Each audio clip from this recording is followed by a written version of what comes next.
کربلا کے اس عظیم شہید کی فضیلت میں ایک حدیث مبارکہ سنیے، اور اس حدیث مبارکہ کو امام ابن حجر عسقلانی رحمۃ اللہ تعالی علیہ نے اپنی کتاب الاصابہ کے اندر نقل فرمایا۔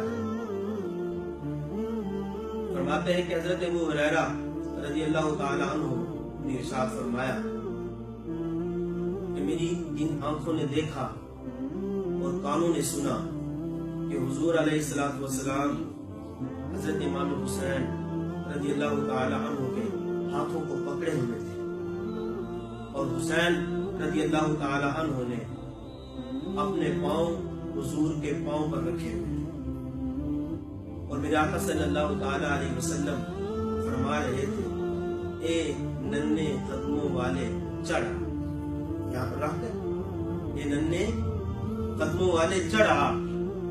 چنانچہ شہزادہ حسین رضی اللہ تعالی عنہ جس میں اطہر پر چڑھنے لگے، یہاں تک کہ اپنے قدم حضور کے سینے پر رکھ دیے۔ میرے آقا علیہ السلام نے فرمایا، اے حسین، اے میرے بیٹے، اے شہزادے، اپنا منہ کھول۔ آپ نے منہ کھولا۔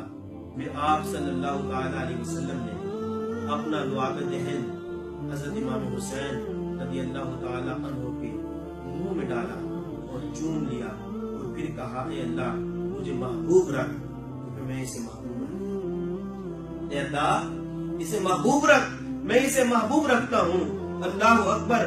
آپ اندازہ فرمائے جس کی تربیت میرے آقا صلی اللہ تعالی علیہ وسلم کی گود مبارک میں ہو، جس کے منہ میں میرے آقا علیہ السلام کا لعاب دہن ہو، اس کی شان کا اندازہ کون کر سکتا ہے۔ اور تربیت کا یہ عالم تھا کہ ایک مرتبہ